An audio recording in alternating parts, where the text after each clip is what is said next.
আড়ং-এ গেলেই আমি দু একটা এরকম মোমবাতি কিনে নিয়ে আসি। আমার কাছে খুবই ভালো লাগে। দিন থেকেই ভাবছি বাসায় এরকম কিছু তৈরি করার চেষ্টা করব। তো প্রথমে আমি 2টা বাতি নিয়ে নিয়েছি আমার মেয়ের খেলনা হাড়ির ভিতরে। আর একটা মোমবাতি জ্বালিয়ে আমি মোমটা গলিয়ে নিচ্ছি আর মোমের ভেতরে থাকা সুতাটাও উঠিয়ে নিচ্ছি। এবার একটা মোম রং অর্থাৎ প্যাস্টেল কালার সাদা মোমটাকে কালারিং করার জন্য ব্যবহার করছি। আর সাথে সাথেই কিন্তু কালারটা গুলে গেছে মোমের সাথে।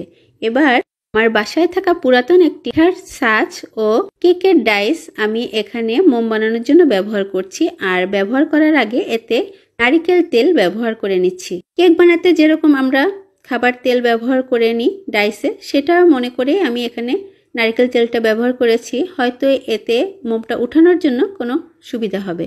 সত্যি অনেক সুবিধা হয়েছে। দেখেন, চাপ দেওয়ার সাথে সাথেই কেকের ডাইস থেকে উঠে এসেছে। কিন্তু বিপত্তি ঘটেছে আমার পিঠার ছাঁচে। ভাবলাম এটা তুলবো না, যেহেতু 5-10 টাকা দিয়ে আমি এক জোড়া পিঠার ছাঁচ কিনেছিলাম। তো এই ছাঁচ দুটা দিয়ে আমি মোমই তৈরি করব। মোমটা শক্ত হয়ে যাওয়ার পরে আমি অ্যাক্রিলিক কালার ব্যবহার করছি মোমটাকে সাজাতে। পিঠার ছাঁচ দিয়ে যেটা তৈরি করেছি সেখানে আমি একটা সুন্দর গোলাপ ফুল এঁকেছি আর কেকের ডাইসেও অ্যাক্রিলিক কালার দিয়ে ডিজাইন করে নিয়েছি।